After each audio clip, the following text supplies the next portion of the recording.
Hi everyone, this is our channel Around My Story. Please like, share and subscribe. Olá, meu nome é Brenda e esse foi um grande constrangimento que eu tive aos 14 anos. Antes de eu te contar a minha história, deixa eu destacar alguns pontos. Toda experiência adolescente tem uma certa dose de ansiedade. É uma reação normal ao estresse e às vezes ajuda a lidar com situações angustiantes. Para muitos adolescentes, coisas como falar em público, provas ou mesmo sair para um encontro podem causar sentimentos de ansiedade. Para outros, a ansiedade pode ir além desses sintomas típicos e afetar negativamente relações de amizade, participação em atividades e até mesmo a escola. É por isso que dizem que adolescente não é coisa de Deus. Ok, essa foi apenas uma piada inocente, mas é assim mesmo. Então, eu estava na classe, sentada atrás do garoto mais fofo da minha turma. Seu nome era Josh. Eu só queria pedir o número de telefone dele, mas eu era muito tímida e tinha um medo horrível de ser rejeitada. A festa da escola já estava chegando e eu queria ir com ele, mas para mim era impossível fazer isso cara a cara. Tentei superar a ansiedade e me convenci a ir em frente. Fiquei naquele sofrimento e perdi a maior parte da aula antes de finalmente decidir falar com ele. Eu pedi o número a Josh e ele concordou. Ele pegou meu celular, digitou seu número e o entregou de volta. Me senti aliviada. Finalmente consegui o número. Na verdade, eu estava errada. Não havia razão para estar ansiosa. Na minha cabeça, isso era maior do que a realidade. Foi bom perceber que não havia por que estar ansiosa. Eu fiquei por nada, só para enfrentar e conseguir o número. Cheguei em casa mais tarde aquele dia e estava tão empolgada em ligar ou mandar uma mensagem para Josh. Como sou socialmente estranha, decidi enviar a mensagem, mas ela não foi entregue. Chequei o número e vi que havia os dígitos 190, o que indicava que ele tinha me passado o número errado. Talvez ele quisesse me evitar. De repente percebi que havia agido de forma estranha com ele. Eu nunca tinha interagido com ele antes de pedir o número. Não existia relacionamento entre nós. Então foi muito estranho. Eu bati nos ombros dele durante a aula e pedi o número. Não houve nada sutil ou mesmo normal sobre como eu agi. Não foi nada ofensivo, mas foi estranho. Socialmente inapropriado, além disso, condenado ao fracasso. O encontro foi doloroso, mas acho que aprendi algumas lições sobre como socializar adequadamente. Eu também aprendi que é super fácil não entender os sinais que as outras pessoas dão quando estão ansiosas. Você está tão absorvido em si mesmo que não percebe as dicas. Olhando para trás, ele estava muito desconfortável com o meu pedido e deixou isso claro ao não sorrir e ao hesitar em concordar em digitar o número. Se eu tivesse saído da minha cabeça e prestado atenção, poderia ter percebido como ele estava agindo e como isso refletiria o que ele sentia por mim e por nossa interação. Isso me faz questionar o que é mais fácil, ter ansiedade funcional ou ficar presa em sua própria concha, paralisada por ansiedade. Pode ser o menor dos males, mas para mim essa experiência se transformou em um propósito e aumentou minha autoconfiança. Vejo isso como um passo, mas melhorar a autoestima e o valor próprio fará com que você funcione bem, sem ansiedade. E esse é o fim da história. Mas quer saber? Escreva seu próprio roteiro. Você não pode continuar se outra pessoa estiver escrevendo o seu roteiro. Muitas crianças na escola se sentiam do mesmo jeito, elas não se sentiam bem. E eu não sabia por quê. As crianças vão se relacionar e isso é tão assustador que torna a ansiedade pior. É preciso saber que isso é normal e que não tem como saber a não ser que você vá. Sim, superar a ansiedade não é tão fácil. Vencer o que eu chamo medo da vida me custou anos e eu aprendi da pior maneira. E agora, a piada sobre não ser de Deus faz sentido? Uma coisa legal sobre o sucesso é ver todos seus amigos e família tão orgulhosos de você e suas conquistas. Esse respeito mútuo e apreciação é sobre o que amizade significa. Minha história é sobre sucesso e amizade também, quando dois amigos se tornam incompatíveis e não mais uma mão na outra. Meu nome é Cherry e eu tenho 21 anos de idade. Eu tinha uma amiga que se chamava Margot. Ela não era apenas minha amiga, era minha melhor amiga, minha irmã. Ela significava o mundo para mim. Nós éramos parecidas em tantos jeitos, até mesmo em nossos hobbies e nossos sonhos. Depois da morte de meu pai, minha mãe e eu nos mudamos para a vizinhança de Margot, já que a mãe dela era a melhor amiga de minha mãe. Eu tinha apenas 3 anos nessa altura, então Margot e eu praticamente crescemos juntas. Na escola, nós partilhávamos das mesmas aulas, estudávamos juntas e até mesmo éramos parceiras de laboratório. Ela e eu sonhávamos em ser farmacêuticas. Eu tive muita dificuldade no ensino médio, mas consegui terminar com o suporte de Margot em seu encorajamento. Eu não tive muita liberdade e independência como ela tinha, porque minha mãe era super protetora. Foi nesse ponto que minha história realmente começa.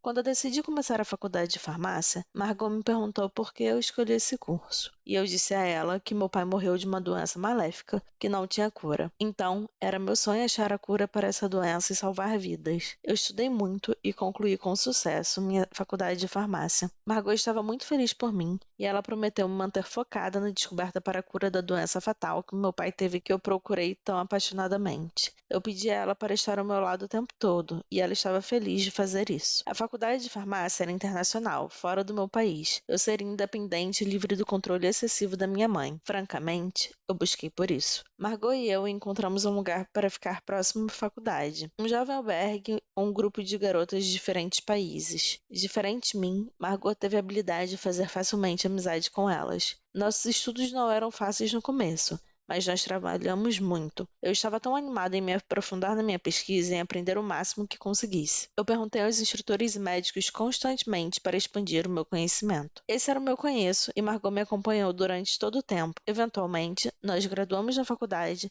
e começamos a nossa carreira. Eu comecei em uma companhia farmacêutica, enquanto ela começou em outra. Nós éramos agora, de algum jeito, competidoras. No preparo para minha pesquisa privada, eu aluguei um flat próximo à minha empresa. Margot fez o mesmo, próximo à empresa dela. Ela estava sempre me perguntando como minha pesquisa estava indo. Ela sabia que eu estava tentando desenvolver um antibiótico para curar a doença do meu pai, mas não era fácil, porque a imunidade do corpo humano atacava os antibióticos e destruía antes que pudesse destruir as células da doença. Eu tinha descoberto uma substância neutra que o sistema autoimune não iria atacar, então a droga poderia penetrar no corpo longe o suficiente para encontrar e destruir as células da doença via interações químicas. Minha primeira pesquisa foi rejeitada, mas eu continuei tentando, e em cada tentativa eu descobri algo novo. Durante esse tempo, Margot também estava ocupada com o seu trabalho. Um dia, ela me ligou. Ela estava chorando porque havia sido demitida de seu trabalho. Eles a acusaram de ter roubado uma pesquisa importante. Eu lhe disse que ela era tão profissional no seu trabalho que ela não deveria ficar triste, que deveria tentar um emprego na minha empresa. Eu disse a ela que eu a recomendaria para o meu coordenador. Ela me abraçou e me agradeceu demais e falou: "Você é realmente a melhor amiga de sempre, Cherry." No dia seguinte, eu disse ao meu coordenador sobre Margot e lhe disse que ela estava à procura de um emprego e estava aguardando do lado de fora. Ele a entrevistou e lhe deu um trabalho. Eu estava tão feliz agora que ela e eu trabalhávamos na mesma empresa. Margot continuou perguntando sobre minha pesquisa. Eu dava ocasionais atualizações. Eu estava hesitante para lhe dizer muito, mas novamente, ela era minha melhor amiga, além de tudo, então eu a convidei para minha casa para falar sobre minha pesquisa. Margot não ficou tão feliz como eu achei que ela estaria em ouvir sobre o meu projeto, mas eu imaginei que fosse porque ela foi despedida recentemente. Minha pesquisa pessoal tomou meu tempo completamente. Era até mais importante que o meu trabalho. Um dia, quando apareci no trabalho, meu chefe falou que eles não precisavam mais de mim e eu estava livre para ir embora. Demitida. Eu estava chocada e perguntei por quê. Ele disse que eu estava gastando muito tempo em casa realizando a minha pesquisa e pouco tempo no trabalho. Disse que tinha enviado muitas cartas para minha casa dizendo que deveria voltar ao trabalho e eu não havia respondido a ele e que falhei para voltar ao trabalho. Ele disse que minha colega de casa, Margot, havia recebido as cartas no meu lugar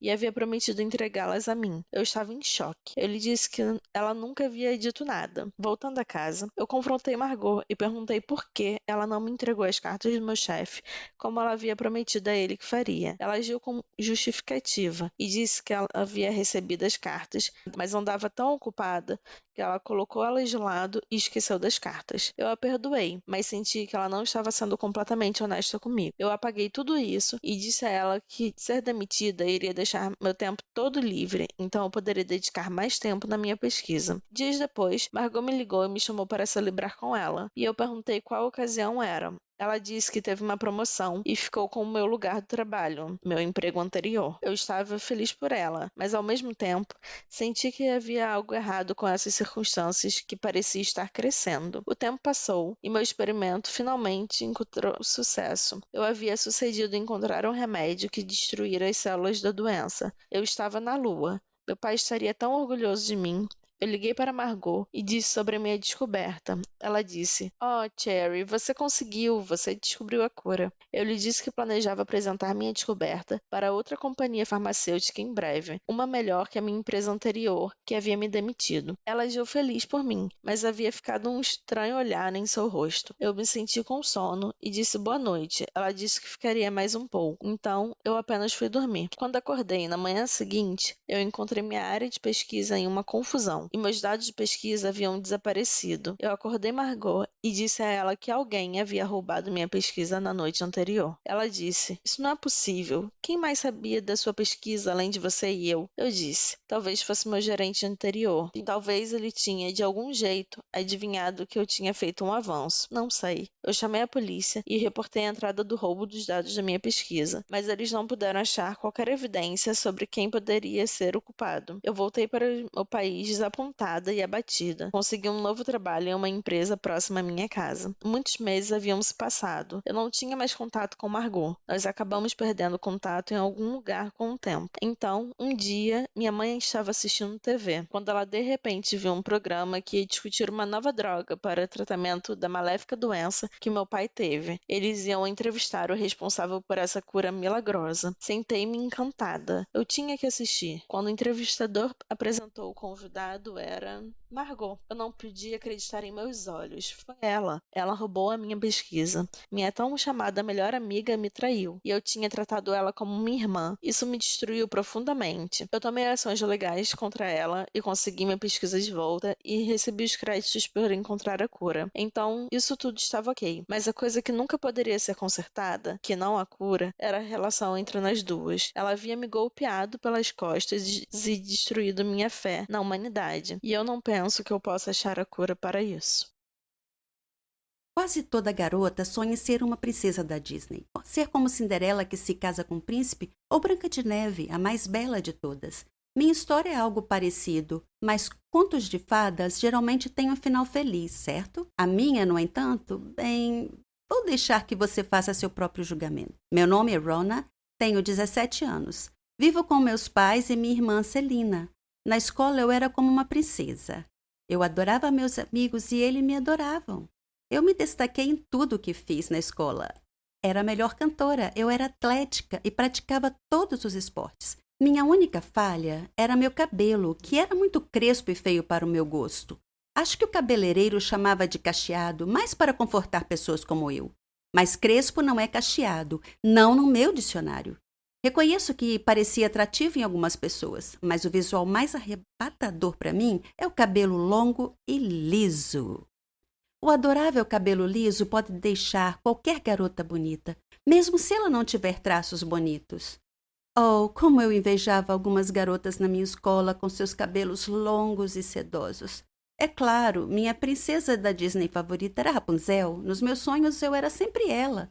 Na minha opinião, ela era a mais linda princesa do universo Disney. O sofrimento que ela passou para depois receber o que merecia, sem mencionar seu cabelo sedoso e brilhante, o jeito que ele brilhava à luz do sol, que eu não daria para ter um cabelo como aquele. Tentei de tudo para melhorar meu cabelo. Eu lavava com shampoo, mas ele ficava fofo, igual a um pelo de um lulo da Pomerânia. Você já deve ter visto um. Eu usava creme de alisamento, mas então parecia uma estrada pavimentada com melaço derramado por toda parte. Tentei chapinhas, mas elas também não ajudaram. Não ria de mim. É a pura verdade. Todos os dias eu sonhava em ter um cabelo liso. Um dia, vi uma propaganda enquanto conversava com minhas amigas. Mencionei um centro de pesquisa da ciência da beleza e disse que alguns cientistas haviam descoberto um novo produto que não importava a quantidade de frizz ou cachos, transformaria o cabelo em liso e sedoso em poucos minutos. O centro precisava de voluntários para testar o produto na frente de um público. E eu pensei, uau, meu sonho pode se realizar e ainda vou ficar famosa. Eu me inscrevi imediatamente. Fui escolhida entre 3 outras garotas. Estava um pouco preocupada porque minha experiência havia ensinado que as coisas nunca saem do jeito que nós planejamos, mas eu dizia a mim mesma que era um produto simples. O que poderia dar errado? Pesquisei sobre o cientista que ia conduzir o experimento. Ele era famoso na sua área. Seu nome era Wilfred Janssen. Eu cheguei no estúdio onde o teste seria conduzido. Eles já estavam me esperando. O Sr. Janssen parecia um cientista de desenho animado, com cabelo desgrenhado e um jaleco branco enorme e óculos tipo Harry Potter. Acho que você entendeu. Ele me explicou como o produto funcionava e me garantiu que tudo sairia bem. Claro, certo. Como se eu nunca tivesse ouvido isso antes. No entanto, seu discurso empolgado me deixou animada. Então veio aquela papelada legal, as isenções de responsabilidades para o caso de efeitos colaterais que pudessem ocorrer devido ao uso do produto de beleza. E eu assinei tudo. Ele viu que eu parecia preocupada e hesitante, então tentou me tranquilizar, dizendo que se tratava de uma rotina típica de ensaios clínicos. Eu continuei preocupada, mas decidi seguir em frente mesmo assim. Eu convidei minhas amigas para assistirem ao experimento. Parecia mais uma grande conferência. Além do Mr. Johnson, havia jornalistas, fotógrafos e outros 2 médicos na sala.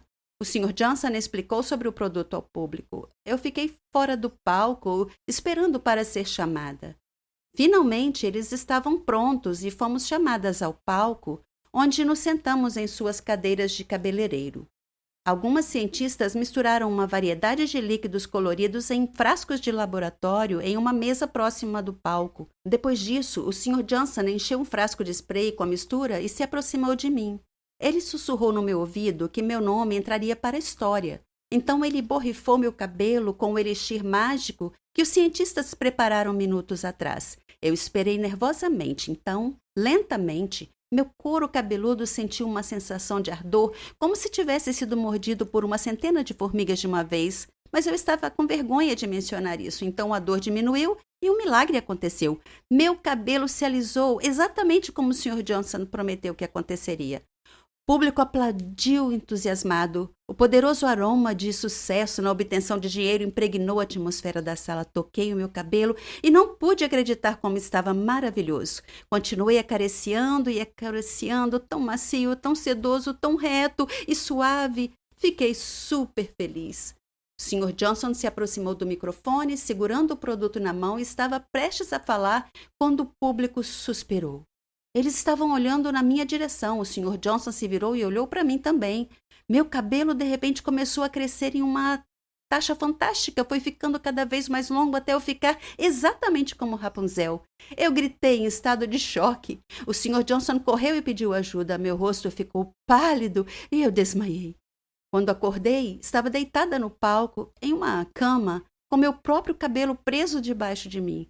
Eu toquei meu cabelo e sim, ele ainda estava macio, sedoso e liso. Meu desejo parecia ter literalmente se tornado realidade. Eu era de fato a Rapunzel moderna que ganhou vida. É por isso que eu queria compartilhar minha história com você hoje. Cuidado com o que deseja, porque pode acontecer de verdade. Se olhares à tua volta para tudo o que tens, família, amigos, trabalho, todas estas coisas podem ser consideradas bênçãos de Deus, especialmente se tiveres muito sucesso em todos os aspectos da tua vida. Deves ser muito grato e apreciar todas estas dádivas, porque se as tomares como garantidas e depois as perderes, irás arrepender-te profundamente. Acredita em mim, eu sei. E eu sei porque passei por isso. O meu nome é Chris. Tenho 39 anos e sou pivô de notícias num canal de televisão. Cresci numa família pobre. O meu pai era um trabalhador mal pago e eu não tinha qualquer desejo de seguir o seu caminho, por isso decidi arranjar um emprego o mais rápido possível para começar a ganhar dinheiro desde cedo. Primeiro trabalhei como encarregado de vendas numa fábrica de alimentos processados. Depois disso, trabalhei em muitos empregos diferentes e ganhava dinheiro para sustentar a minha família e os meus estudos. Tive boas notas na Universidade da Faculdade de Comunicação, pelo que tinha uma oportunidade de conseguir o meu emprego de sonho de pivô de notícias. E consegui. No meu primeiro trabalho como pivô para um canal de televisão local, era minha função preparar os programas. Ser apresentador de notícias era o meu sonho desde sempre. Eu era jovem e queria ser famoso e conhecido como uma celebridade da televisão. Não foi tão fácil como eu pensei que seria, mas finalmente consegui realizar o meu sonho de me tornar um apresentador de notícias famoso. Consegui mudar-me com a minha família para uma casa maior. Casei com a rapariga que amava e com quem tive 2 filhos. A minha vida estava a decorrer sem problemas, de acordo com os meus planos de vida. Mas o destino não gosta de finais felizes, ao que parece, e a minha vida tomou um rumo obscuro. Depois de me tornar famoso, o meu trabalho exigiu cada vez mais do meu tempo e energia, e o stress acrescido para manter esse sucesso no trabalho começou a ter um impacto na minha vida pessoal. Comecei a perder o interesse na minha família e passei a ignorá-los, e aos meus amigos também. Passar demasiado tempo no trabalho fez-me perder coisas importantes na minha vida, como os aniversários dos meus filhos e dos meus amigos, o meu aniversário de casamento, tempo com os meus pais e tempo íntimo com a minha mulher. Ignorar a minha mulher e família causou muitas discussões domésticas. Foram aumentando com o tempo e começaram a afetar o meu trabalho. Até comecei a ignorar os meus pais, fazendo com que a minha relação com eles também piorasse. O pai culpou-me por perseguir o luxo e a fama à custa da minha família. Foi doloroso ouvir tais críticas do meu pai. Eventualmente, ele e a mãe decidiram sair do nosso novo apartamento e regressar ao antigo. A minha vida estava do avesso.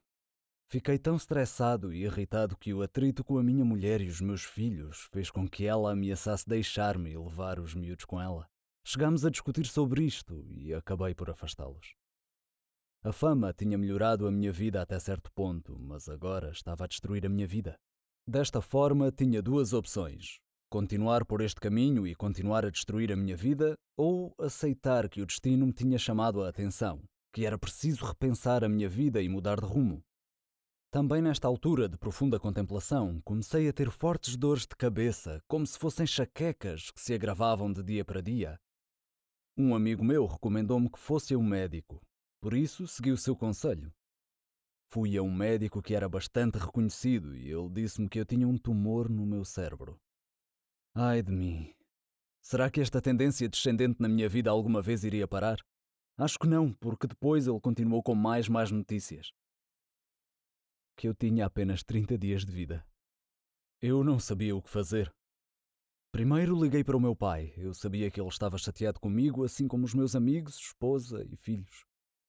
Parecia que podia estar condenado a morrer sozinho.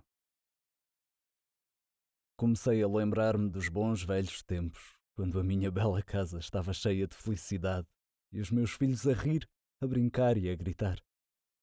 Mas agora estava em silêncio e vazia. Tendo apenas 30 dias de vida, senti que era preciso corrigir a minha vida antes que fosse tarde demais. Por isso comecei a mexer-me. Tirei umas férias do trabalho e fui visitar a mãe e o pai. Depois de abraçar e falar com eles, os meus olhos encheram-se de lágrimas. A perceber-me do que tinha desistido em busca do sucesso, partiu-me o coração. Perguntaram pela minha saúde e eu escondi a minha situação e disse-lhes que estava bem. Pedi desculpa pelo meu mau comportamento no passado e prometi-lhes que iria mudar para melhor. O pai perdoou-me porque não me queria ver tão triste e miserável. Por isso consegui reconciliar-me com ambos. A mãe perguntou-me pela minha mulher e filhos e ao saber que eles me tinham deixado, disse que eu também precisava de me reconciliar com eles. Disse-lhe que o faria, que planeava remediar tudo. Assim, voltei à nossa antiga casa e estava a colocar flores à entrada quando a minha mulher abriu a porta e me viu.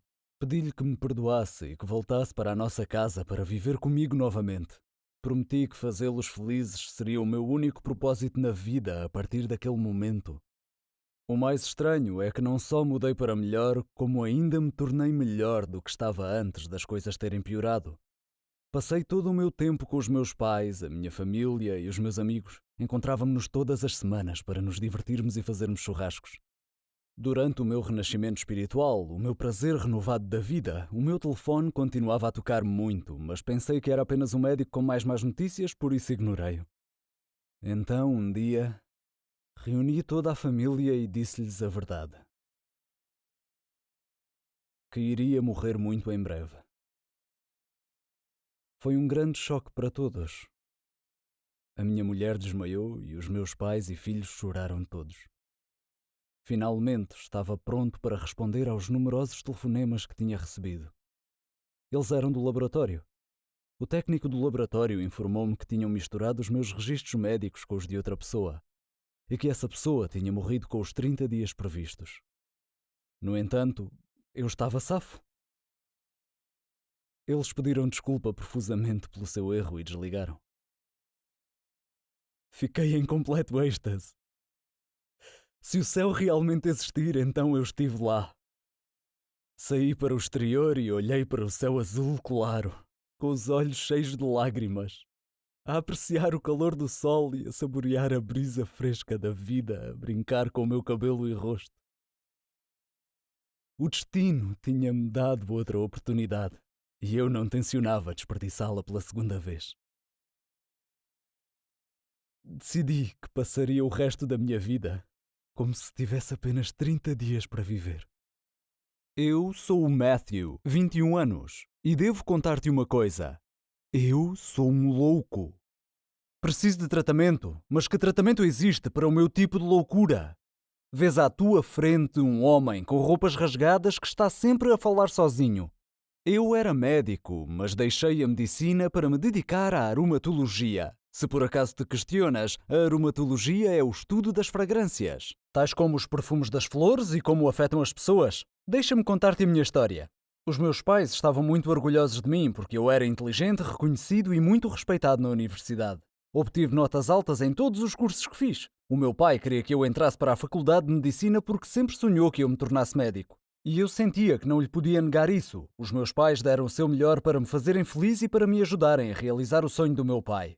Mas para ser honesto, a medicina, a engenharia, as artes, nenhuma delas me interessou de todo. Elas não eram o meu sonho. Eu adorava flores e as suas fragrâncias, como a rosa e a madressilva. Eu extraía delas fragrâncias e dava-as como presentes aos meus amigos e família. Todos eles gostavam muito destes presentes aromáticos. O meu grande dilema era que tinha de encontrar uma forma de dizer ao meu pai que preferia estudar botânica, plantas e aromatologia, fragrâncias, em vez de medicina. Eu sabia que ele ia pensar que eu era louco por desistir do nobre estudo da medicina para trabalhar com flores, mas o que posso eu dizer? Eu adoro flores e fragrâncias desde que era pequenino.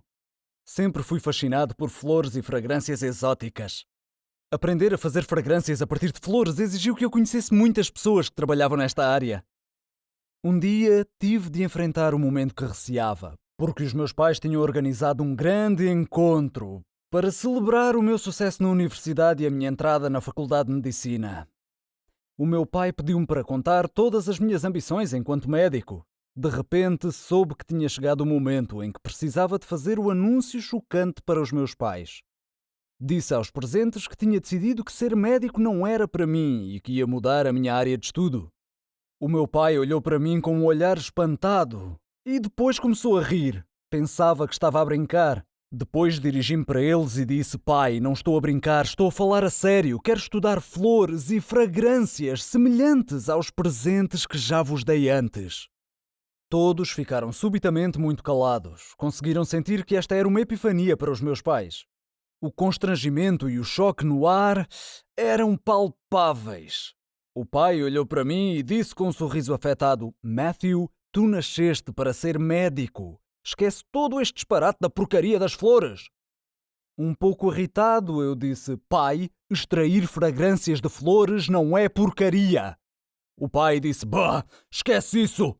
O espírito da festa foi de certa forma dominado após esta conversa desagradável. Independentemente disto, em respeito para com o meu pai, comecei a estudar medicina, mas a maior parte da minha energia e atenção foi direcionada para as flores e as suas fragrâncias. Por vezes passava tempo com os meus amigos médicos e outras vezes com os meus amigos de aromatologia que tinha conhecido anteriormente. Passei o meu primeiro ano na Faculdade de Medicina, alcançava grandes notas como de costume, mas não tinha paixão por aquilo. Não me entusiasmava nem me interessava.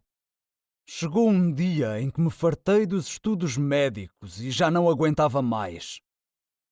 Por isso decidi deixar a Faculdade de Medicina para me dedicar à minha verdadeira paixão, flores e fragrâncias. Quando contei ao pai a minha decisão, ele ficou muito chateado, chamou-me nomes e acusou-me de ser louco, maluco, lunático. Voltei a dizer que não tinha qualquer interesse em medicina e afirmei que a verdadeira loucura estava em permanecer numa área que realmente não gostava nada. Saí de casa e fiquei com um amigo durante algum tempo, antes de finalmente alugar e mudar-me para um pequeno apartamento. Enfrentei muitos obstáculos no início, mas não desisti. Montei um viveiro onde plantei algumas flores e cuidei delas. Estava a trabalhar num tipo raro de fragrância, extraída de uma variedade de flores. Tive de viajar para obter estes espécimes. As fragrâncias dos meus produtos não foram bem sucedidas no início, mas persisti. Inicialmente, ofereci os meus produtos perfumados a várias fábricas, mas todas recusaram a minha oferta. Por isso, continuei com os meus estudos. Trabalhei em muitos lugares diferentes. À noite, passava todo o meu tempo livre a fazer as minhas experiências. Com o tempo, fui ficando mais experiente na produção de fragrâncias únicas. Um dia, recebi um telefonema de uma fábrica famosa. O proprietário da fábrica disse-me que poderia estar interessado em trabalhar comigo, por isso enviei-lhe umas amostras do meu trabalho e estas encantaram-no. E eu fiquei encantado por ele estar encantado. Assim começou a fase lucrativa do meu novo empreendimento. Comecei a ganhar um rendimento decente e acabei por ser minimamente bem-sucedido. Passado algum tempo, liguei para o meu pai e pedi-lhe que me perdoasse. E ele perdoou-me, percebendo finalmente que as minhas paixões não eram necessariamente as suas paixões e que eu devia dedicar-me àquilo de que mais gostava. Tenho agora a minha própria fábrica. No fim das contas, realizei o meu sonho. O meu conselho para ti é que nunca desistas de ires atrás dos teus sonhos. Com persistência, serás um dia bem-sucedido. O que dizes? Fui um louco por desistir da medicina e estudar aromatologia? Fui um louco por desistir da medicina e estudar aromatologia? Madrasta. Título intrigante, não é? Confesso, não esperava ser mãe tão jovem, mas muitas vezes as circunstâncias determinam o caminho que devemos seguir. A minha mãe foi a razão pela qual fiz esta escolha, mas, por favor, espera até ao fim. Espera até ouvir a minha história. O meu nome é Rita, tenho 17 anos e era feliz a viver com a minha família. Meu pai era médico, a minha mãe era dona de casa e eu tinha 2 irmãs mais novas, Carla e Sara. E morávamos num bairro tranquilo e agradável. A nossa casa sempre foi repleta de alegria e risos. Meu pai era um ótimo pai e a minha mãe era uma mãe fantástica. Tínhamos uma vida estável, até que a minha mãe adoeceu de repente. Ela começou a ter dores de cabeça frequentes. Meu pai levou a um neurologista e ele disse que a situação era grave, que ela precisava de uma cirurgia urgente.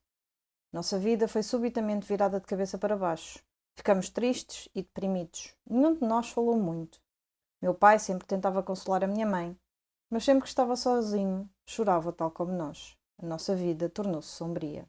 O médico marcou uma data para a cirurgia, e quanto mais se aproximava a data, mais ansiosos ficávamos. Quando o dia finalmente chegou, arrumamos algumas coisas da mãe para levar para o hospital. Parecia ser a última vez que nos veríamos. Tive um mau pressentimento sobre isso.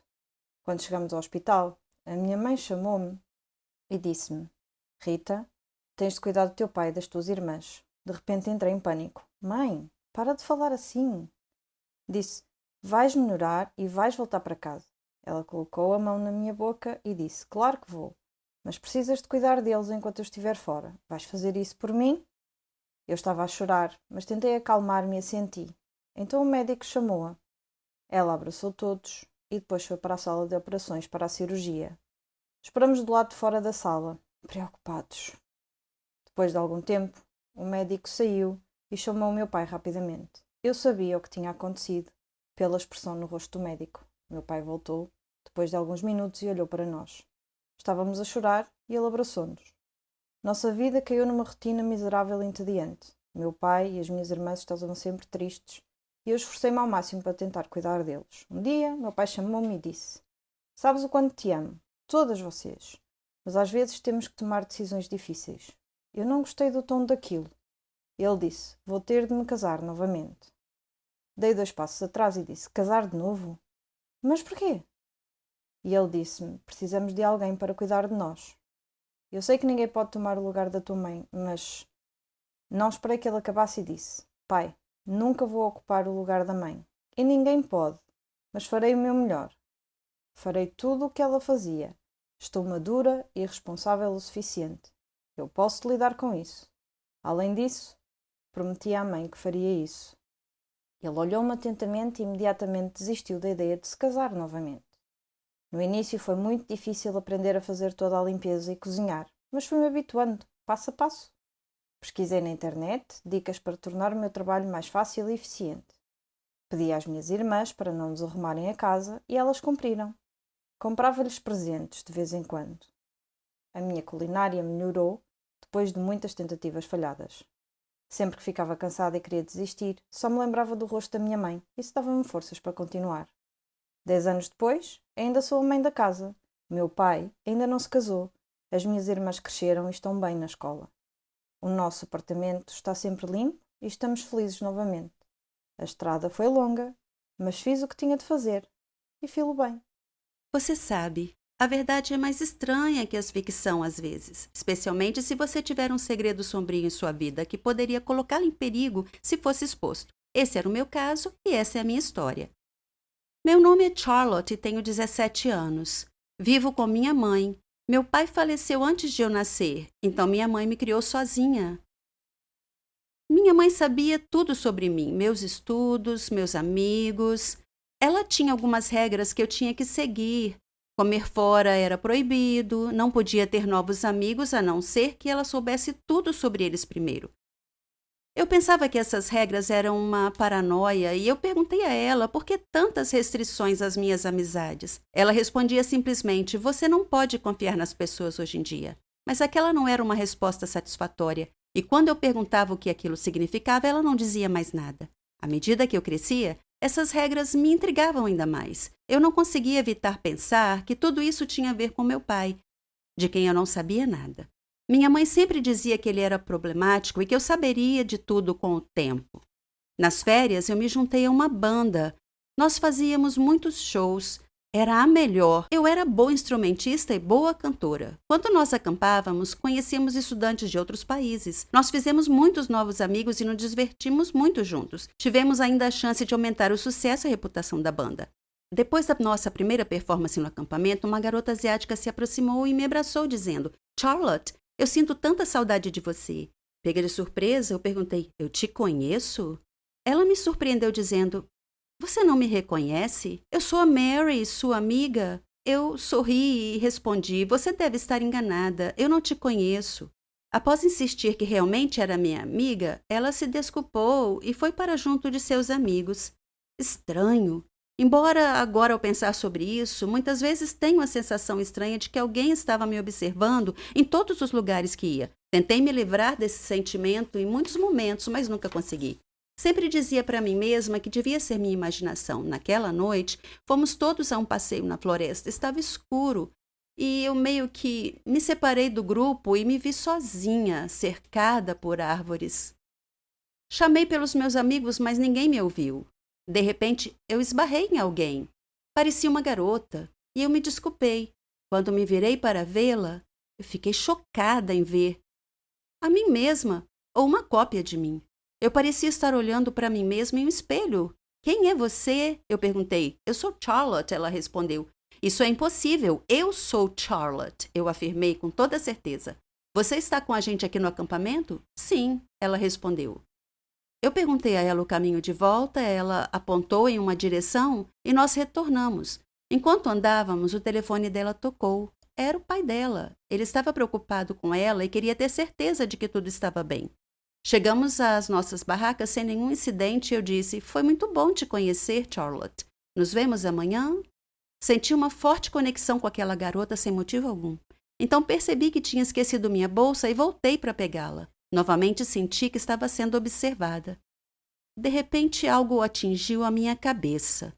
Quando eu acordei, estava sentada em um carro cercado de pessoas usando óculos de sol. E eu estava apavorada. Quem são essas pessoas? Eu exigia saber. E o que vocês querem de mim? Um homem disse que meu pai era a razão de eu ter sido sequestrada. Quando eu disse que meu pai tinha morrido há muito tempo, ele riu. Então ele espirrou alguma coisa no meu rosto e eu perdi a consciência. Quando mais tarde eu acordei, a outra Charlotte estava amarrada ao meu lado. Um homem parecia confuso ao dizer duas de mim e ele perguntou ao seu chefe qual das duas era a garota que procuravam. De repente ouvi alguém gritar: parem! Não se mexam! A polícia apareceu dentre as árvores. cercou o carro e prendeu os homens. Depois desamarraram as duas Charlotte. Alguém surgiu parecendo muito preocupado. A outra Charlotte começou a acordar e perguntou onde estava e o que estava acontecendo. Então ela viu seu pai correndo até ela. O pai dela me olhou e perguntou meu nome e o nome da minha mãe. Quando eu respondi, ele disse que sabia quem eu era e que eu levasse um abraço para ela e que dissesse que ele continuava a guardar seu segredo. Então ele me deu uma medalha e me abraçou, dizendo que não sabia se me veria de novo. Eu ainda estava olhando para ele confusa e ele sorriu e me perguntou onde meu pai estava. E eu disse que ele tinha morrido.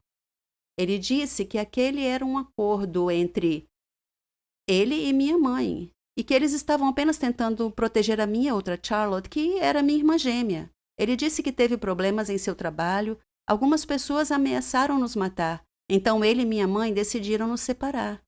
Ela ficou com você e eu fiquei com sua irmã gêmea, ele disse. Nós fizemos isso para mantê-las a salvo, e eu chamei sua irmã Charlotte exatamente como você. Me senti ainda um pouco esgotada naquele momento, era absurdo, eu não conseguia acreditar. De repente, eu ouvi alguém me chamar. Charlotte, acorda! Está na hora da viagem. Você deve ter tido um pesadelo, porque você estava gritando. Eu acordei na barraca com uma amiga. Nós saímos da barraca. Eu parei. Bem na minha frente, olhando fixamente nos meus olhos, estava a outra garota, que era a minha imagem no espelho. Meu nome é Ginny, mas podem chamar-me de rapariga má se quiserem.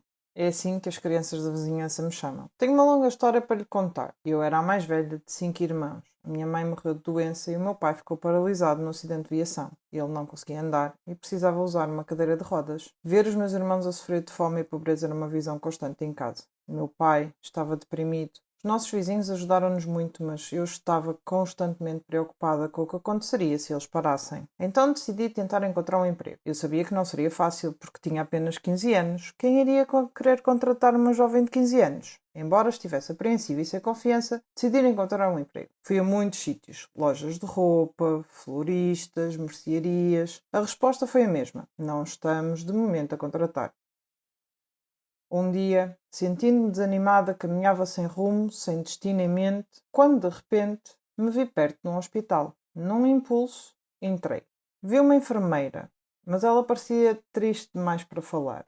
Então olhei em volta e encontrei outra enfermeira que parecia um pouco mais gentil.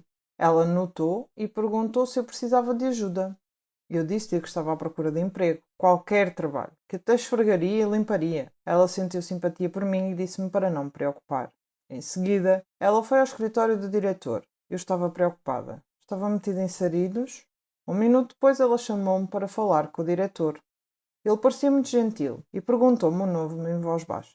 Eu disse-lhe que era Ginny. Ele contou-me que Martha, a gentil enfermeira, que estava a ajudar-me, disse-lhe que eu estava à procura de qualquer emprego disponível. Ele disse que tinha um emprego para mim, mas estava preocupado que pudesse ser um problema. Senti uma pontada de medo e perguntei qual era o problema. Ele disse que eu teria que trabalhar no turno da noite. Só isso? Eu senti-me tão aliviada. Concordei imediatamente e ele disse que gostou do meu entusiasmo e que poderia começar no dia seguinte. Eu estava tão feliz. Voltei para casa rapidamente, abracei os meus irmãos e beijei a mão do meu pai.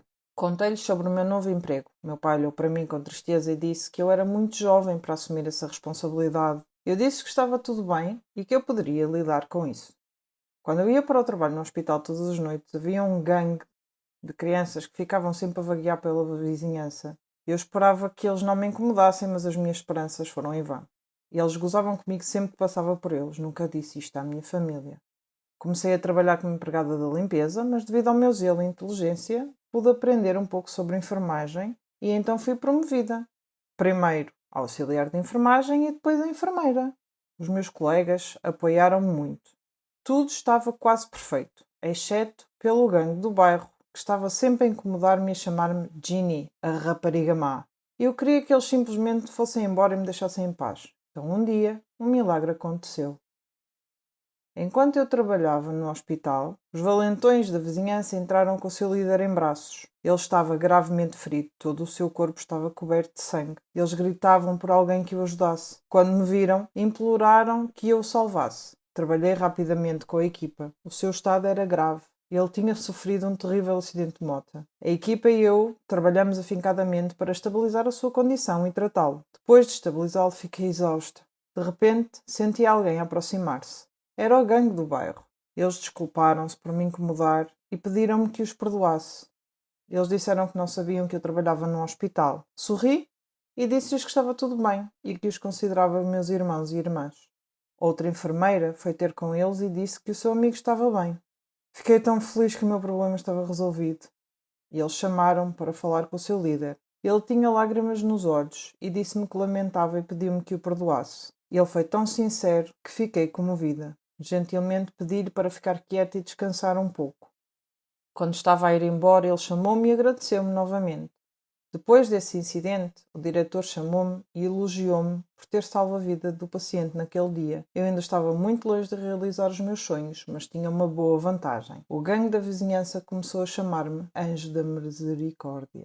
Fui amaldiçoada e isso vai assombrar-me para o resto da minha vida. Tudo começou com uma piada, mas algumas piadas têm consequências graves e quando isso acontece, a vida torna-se uma batalha difícil. O meu nome é Catherine. Tenho 16 anos e moro com os meus pais e a minha irmã mais nova, Mara. Eu gosto de música, representação e ver filmes de ação. Jogo beisebol e pratico balé. Até ganhei alguns prémios. Eu só tenho um problema. Gosto de gozar com as pessoas. É como um vício. Nunca tive cuidado com o que digo e nem me importa quem doa. As crianças que escolhi eram realmente amorosas e gentis. Mas isso encorajou-me ainda mais. Meus amigos eram exatamente como eu. Na verdade, eu era o líder deles. Nós caminhávamos como se fôssemos os donos da escola. Tínhamos um colega de turma chamado Norman. Ele não era exatamente o que chamaríamos de alguém em boa forma. Ele era o oposto da boa forma. Durante os intervalos das aulas, o meu grupo e eu roubávamos a sua lancheira e atirávamos uns aos outros, mantendo-o longe dele. Vimos-lo correr na tentativa de nos alcançar, mas ele parou no meio do caminho. Peso extra não o ajudou. Ele rapidamente ficou sem fogo. Sempre que ele entrava na sala de aula, nós o surpreendíamos atirando vegetais e frutas velhas e podres nele. Norman tolerou as nossas provocações. Ele não parecia importar-se muito, mas um dia uma piada foi longe demais. Concebemos um plano maligno. Dissemos que haveria um concurso de fotos e quem fizesse a pose mais engraçada ganhava. Norman era tão crédulo que acreditou em nós. Na verdade, ele pensou um pouco e posou para nós. Fizemos o possível para não desatar as gargalhadas enquanto tirávamos fotos dele. No dia seguinte, quando ele chegou à escola, Norman descobriu que as suas fotos da sessão tinham sido afixadas nas paredes da sala de aula. E as crianças riam, escrevendo comentários por todo o lado. Norman ficou mortificado e olhou para os rostos dos seus colegas. Todos se riam e apontavam para ele. Norman começou a chorar, seu nariz começou a sangrar, então desmaiou. Um professor teve que chamar uma ambulância para levá-lo ao hospital. Eu certamente não esperava que isso acontecesse. Sabíamos que Norman ficava às vezes muito cansado e perdia o resto do dia de aulas, mas não sabíamos que ele tinha um problema de saúde. Senti um profundo pesar. A maldição de que falei no início começou quando uma rapariga chamada Naomi se juntou à nossa turma como aluna nova. No seu primeiro dia, o nosso professor trouxe-a e apresentou-a. Ela sentou-se numa mesa da última fila. Percebi que ela olhava sempre para mim de um modo estranho e perguntei-me porquê. Ela olhou-me com desdém.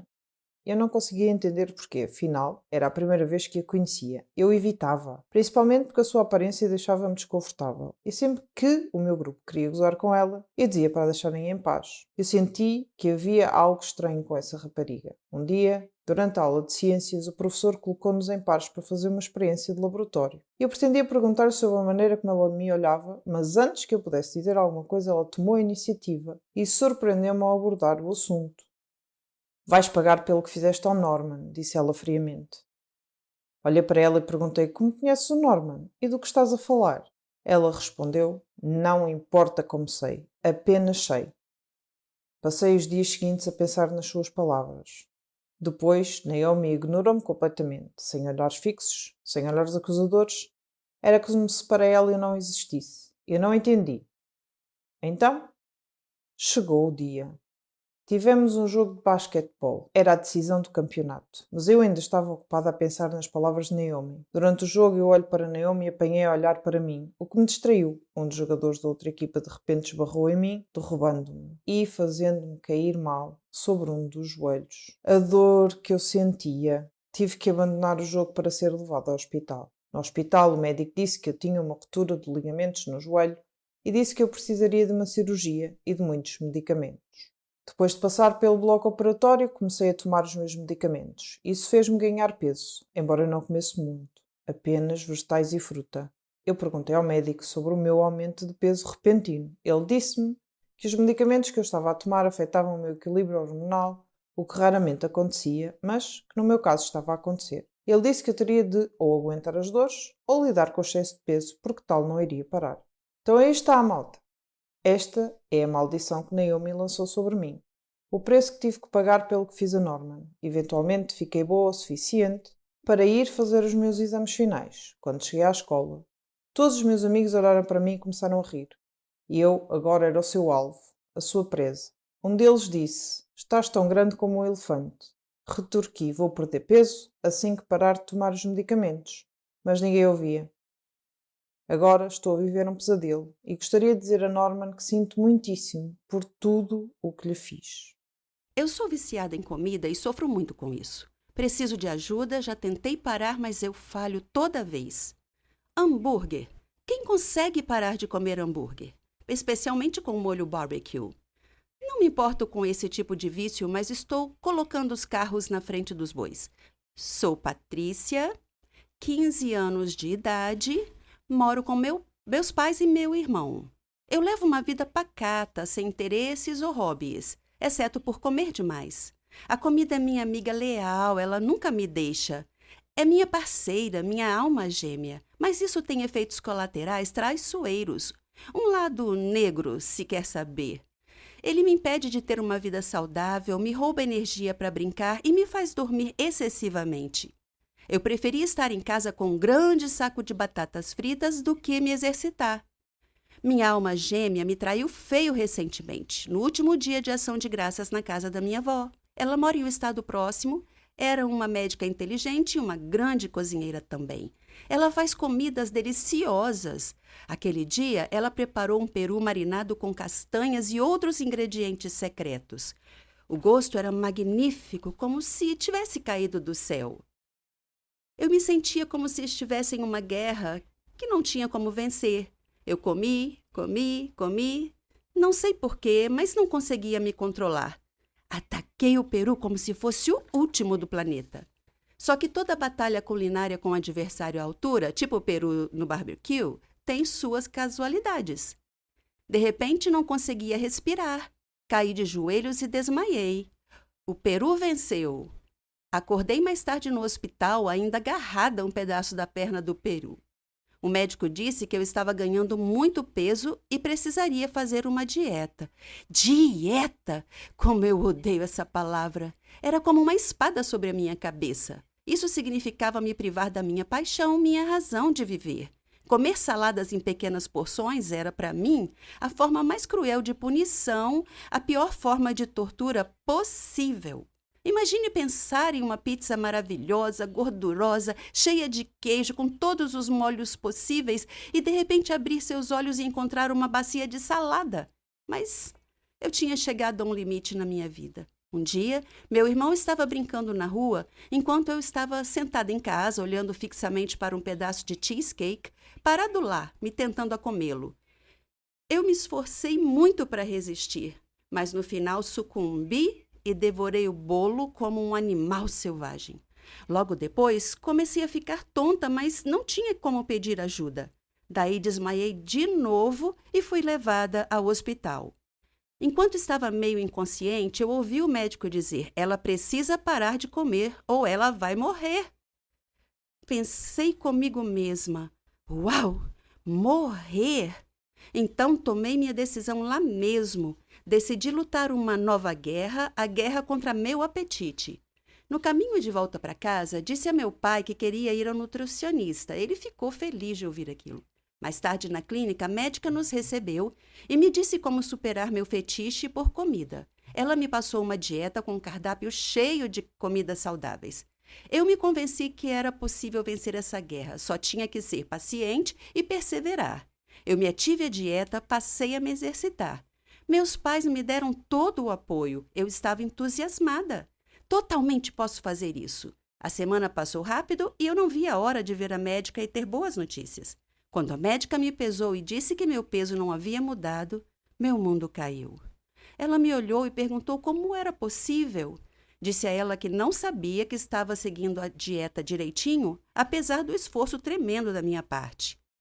Mais uma semana se passou e voltei à médica. Os resultados foram os mesmos. Ela disse: Patrícia, você tem certeza que está seguindo a dieta que te prescrevi? Eu disse sim. Ela se sentou pensativa, então me disse meio perplexa: Isso é estranho, seu peso está aumentando e não diminuindo. Essa notícia inesperada me deixou confusa. Outra semana se passou, nada de novo. A médica ficou impressionada. Voltei para casa abatida e meu pai me perguntou o que havia de errado. Quando contei, ele riu. Você acredita nisso? Meu pai riu na minha cara. Fiquei furiosa. Ele gesticulou um pedido de desculpas e então me disse que a culpa era minha. Não entendi nada. O que ele estava falando? Ele me disse que eu andava dormindo até a geladeira todas as noites e comia tudo que estava à vista. Eu não conseguia acreditar. E ele disse: Para de agir como se você não soubesse disso. Você devia estar acordada. E eu respondi: Não, pai, não estou fingindo. Eu realmente não sabia que andava dormindo e comia durante o sono. Com o mistério do aumento do peso resolvido, voltamos à médica com essa nova informação. Ela riu e me disse que a minha disciplina havia negado ao meu corpo a comida que ele ansiava, mas meu cérebro se recusou a cooperar e anulou minha vontade, me levando a comer em um estado subconsciente. Ela me disse para não me preocupar, pois ia cuidar disso. Então, com o auxílio dela, o apoio da minha família, senti que poderia finalmente vencer esta guerra. Olá, meu nome é Brenda e esse foi um grande constrangimento que eu tive aos 14 anos. Antes de eu te contar a minha história, deixa eu destacar alguns pontos. Toda experiência adolescente tem uma certa dose de ansiedade. É uma reação normal ao estresse e às vezes ajuda a lidar com situações angustiantes. Para muitos adolescentes, coisas como falar em público, provas ou mesmo sair para um encontro podem causar sentimentos de ansiedade. Para outros, a ansiedade pode ir além desses sintomas típicos e afetar negativamente relações de amizade, participação em atividades e até mesmo a escola. É por isso que dizem que adolescente não é coisa de Deus. Ok, essa foi apenas uma piada inocente, mas é assim mesmo. Então, eu estava na classe, sentada atrás do garoto mais fofo da minha turma. Seu nome era Josh. Eu só queria pedir o número de telefone dele, mas eu era muito tímida e tinha um medo horrível de ser rejeitada. A festa da escola já estava chegando e eu queria ir com ele, mas para mim era impossível fazer isso cara a cara. Tentei superar a ansiedade e me convenci a ir em frente. Fiquei naquele sofrimento e perdi a maior parte da aula antes de finalmente decidir falar com ele.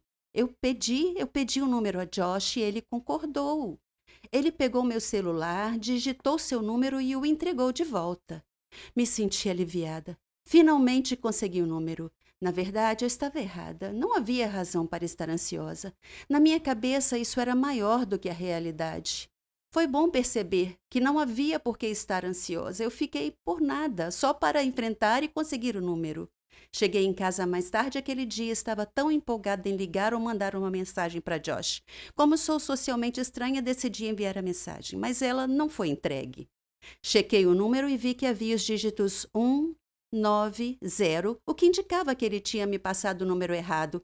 Talvez ele quisesse me evitar. De repente percebi que havia agido de forma estranha com ele. Eu nunca tinha interagido com ele antes de pedir o número. Não existia relacionamento entre nós. Então foi muito estranho. Eu bati nos ombros dele durante a aula e pedi o número. Não houve nada sutil ou mesmo normal sobre como eu agi. Não foi nada ofensivo, mas foi estranho. Socialmente inapropriado, além disso, condenado ao fracasso. O encontro foi doloroso, mas acho que aprendi algumas lições sobre como socializar adequadamente. Eu também aprendi que é super fácil não entender os sinais que as outras pessoas dão quando estão ansiosas. Você está tão absorvido em si mesmo que não percebe as dicas. Olhando para trás, ele estava muito desconfortável com o meu pedido e deixou isso claro ao não sorrir e ao hesitar em concordar em digitar o número. Se eu tivesse saído da minha cabeça e prestado atenção, poderia ter percebido como ele estava agindo e como isso refletiria o que ele sentia por mim e por nossa interação. Isso me faz questionar o que é mais fácil, ter ansiedade funcional ou ficar presa em sua própria concha, paralisada por ansiedade. Pode ser o menor dos males, mas para mim essa experiência se transformou em um propósito e aumentou minha autoconfiança. Vejo isso como um passo, mas melhorar a autoestima e o valor próprio fará com que você funcione bem, sem ansiedade. E esse é o fim da história. Mas quer saber? Escreva seu próprio roteiro. Você não pode continuar se outra pessoa estiver escrevendo o seu roteiro. Muitas crianças na escola se sentiam do mesmo jeito, elas não se sentiam bem. E eu não sabia por quê. As crianças vão se relacionar e isso é tão assustador que torna a ansiedade pior. É preciso saber que isso é normal e que não tem como saber a não ser que você vá. Sim, superar a ansiedade não é tão fácil. Vencer o que eu chamo medo da vida me custou anos e eu aprendi da pior maneira. E agora, a piada sobre não ser de Deus faz sentido?